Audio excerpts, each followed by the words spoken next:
I think the big things on my horizon for the rest of this year and for 2015, I'd expect we'd have a number of high-level visits both ways.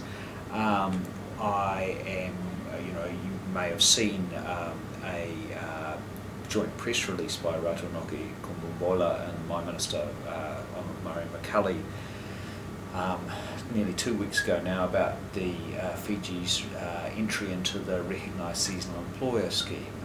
This is something that I know has huge interest in Fiji, and it's something that is a really strong link between New Zealand and the region as well. It's a very popular scheme among orchardists and wine growers and other users of seasonal labour in New Zealand. So the ministers announced Fiji's re-entry into the scheme and the signing of what's called an inter-agency understanding, the agreement between government departments that enables the scheme to happen, and that will take place in Suva on the 11th of December, so in 9 days' time.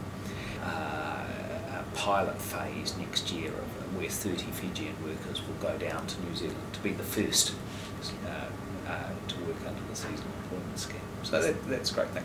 And one thing to emphasise about the RSE, as we call it, the Recognised Seasonal Employer Scheme, is it is a business-to-business scheme. It's the governmental touch is very light, so it's really about the New Zealand private sector working with people organising the sending of labour from Fiji.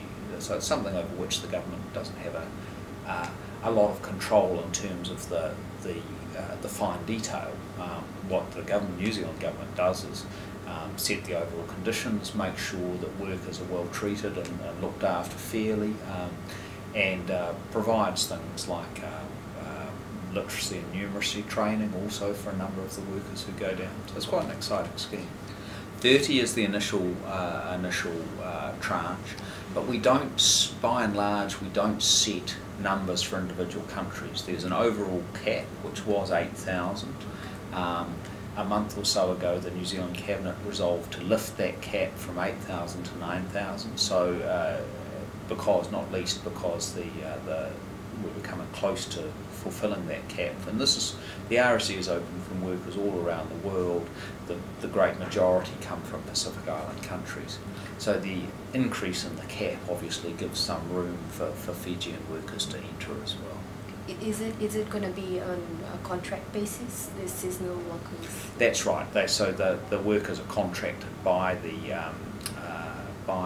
employer. The employer gets something from the New Zealand Labour Department, or they get a thing called an authority to recruit, and they have to enter into a contract with the workers for the set period, and that specifies a minimum which must accord with New Zealand labour law. So they're paid the same as a New Zealander would be doing the same work. Well, the recruitment of the workers themselves is done at this end, so that's something which New Zealand doesn't, or the New Zealand government doesn't get involved in. The employer will have their own specifications for the sort of people they're looking for, if they need people with driver's licences, for example, or whatever. But that's not something that varies from employer